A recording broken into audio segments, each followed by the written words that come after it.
কাঁদবো, সবাই সমৃদ্ধভাবে একই সাথে কাঁদবো, হাসবো, সবাই একই সাথে হাঁটবো, খাবো, একই সাথে খাবো, বস্ত্র পরিধান করবো, সবাই একই সাথে বস্ত্র পরিধান করবো, থাকবো তো সবাই একই সাথে বসবাস করবে ইনশাআল্লাহ।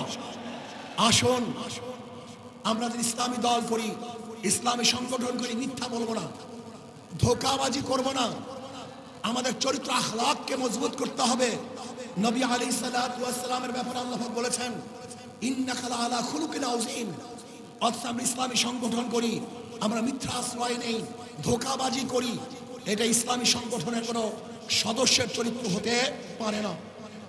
বিগত দিনের যত বন্দোবস্ত ছিল সব মানুষ ভুলে গিয়ে নতুন এক সমাজের অপেক্ষায় আছে। সেই সমাজ হবে ইসলামের সমাজ। কোরআন ও সুন্নাহর বিধান, কোরআন ও সুন্নাহর আইন বাংলাদেশে প্রতিষ্ঠিত হবে। কোরআন ও সুন্নাহর আইন প্রতিষ্ঠিত হলে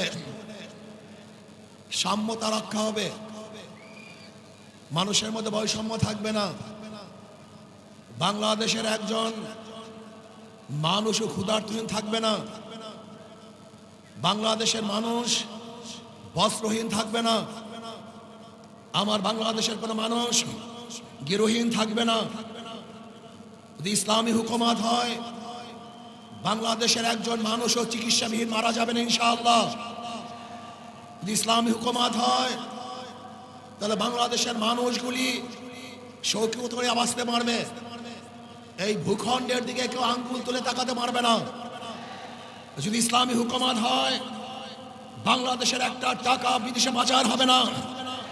যদি ইসলামী হুকুমত হয়, কোন জালেম বাংলাদেশে জুলুম করতে পারবে না। যদি ইসলামী হুকুমত হয়, বাংলাদেশের খেটে খাওয়া মানুষগুলি, যারা শ্রমিক, তাঁতি, জেলে, কামার, ঋষি, মজদুর, শ্রমিক, প্রত্যেকটা শ্রমিকের ন্যায্য অধিকার প্রদান করা হবে। আমার মা বোনদের ইজ্জত আবরুকে রক্ষা করা হবে। বাংলাদেশের অন্যায় করে বিচার হবে না, সমস্ত বিচারালয়গুলি স্বাধীনভাবে বিচার করবে। বাংলাদেশে কেউ খাবে কেউ খাবে না, তা হবে না, তা হবে না। ইসলামী হুকুমত হয়, কেউ 10 তলায় আর কেউ 20 তলায় হবে না। কারোর দস্তারখানে হাজার রকমের খাদ্য থাকবে, আর কেউ না খেয়ে ধুকে ধুকে মারা যাবে। এক মুঠা খাদ্যের জন্য ওই ডাস্টবিনে কাক কুকুরের সাথে লড়াই করবে। এই দৃশ্য বাংলাদেশের মানুষের দেখবে না ইনশাআল্লাহ। ইসলামী হুকুমত হয়, আজকে ক্ষুধার তাড়নায় তার বাচ্চাদেরকে মা এবং বাবা বিক্রি করবে না। যে ইসলামী হুকুমত হয়, তাহলে ক্ষুধার তাড়নায় সমস্ত বংশের সমস্ত পরিবারের লোকগুলি একত্রিত হয়ে আর কোনোদিন আত্মহত্যা করবে না।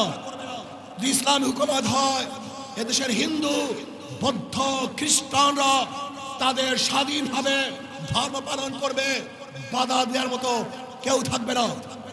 ইসলামী হুকুমত হয়, প্রত্যেকটা খ্রিস্টান, হিন্দু, বৌদ্ধরা তাদের ব্যবসা প্রতিষ্ঠানগুলি নির্বিঘ্নে ব্যবসা করবে। সেখানে গিয়ে কেউ চাঁদা তোলার সাহস কেউ দেখাতে পারবে না। যদি ইসলামী হুকুমত হয়, তাহলে কাউর সুন্দরী মেয়েদের প্রতি কেউ রূপ দৃষ্টিতে তাকাতে পারবে না। যদি ইসলামী হুকুমত হয়, তাহলে কেউ চাকরি পাবে আর কেউ চাকরি পাবে না। এই বৈষম্য আর থাকবে না, সবাই সম্ভব হয়ে যাবে, সমান হয়ে যাবে। যদি ইসলামী হুকুমত হয়, কে আওয়ামী লীগ, কে বিএনপি, কে জাতীয় পার্টি, কেউ জাসদ, কে বাসদ দেখার করে বিষয় নয়। যারা অন্যায় করবে না, তারা বাংলাদেশের প্রত্যেকটা জায়গায় নির্বিঘ্নে হাঁটতে পারবে, বুক উঁচা করে হাঁটতে পারবে। আর যারা দোষী আমার দলের হলেও তাকে জেলখানায় ঢুকে ঢুকে পড়তে হবে। যদি ইসলামী হুকুমত হয়, তাহলে কি হবে?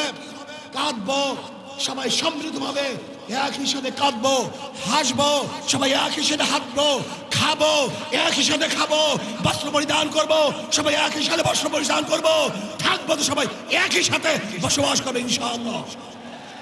ইসলাম হুকুমত হয়, আমি সেই দিনের অপেক্ষা আছি, যেই দিন দেখবো আমাদের বাংলাদেশের প্রত্যেকটা নাগরিক দরিদ্র সীমার উপরে চলে গেছে।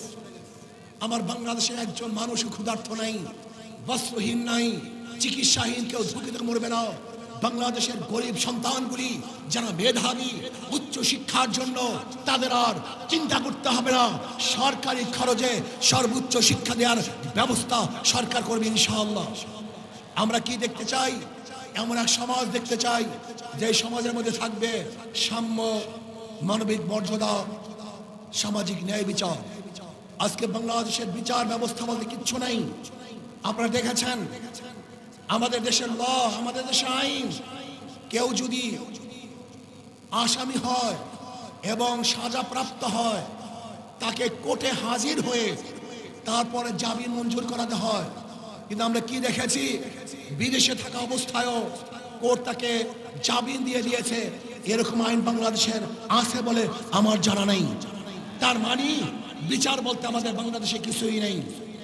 আজকে এই সমাবেশ দেখে একমাত্র জালেমরাই এবং চাঁদাবাজরাই তারা বেজার হতে পারে, তাদের মন খারাপ হতে পারে, কিন্তু যারা বাংলাদেশে উন্নয়ন চায়, উন্নতি চায়, তাদের আজকে খুশির আর শেষ সীমা নাই, তারা খুশিতে বাগবাগ হয়ে আছে। আসুন আমরা যদি ইসলামী দল করি, ইসলামী সংগঠন করি, মিথ্যা বলবো না, ধোঁকাবাজি করব না।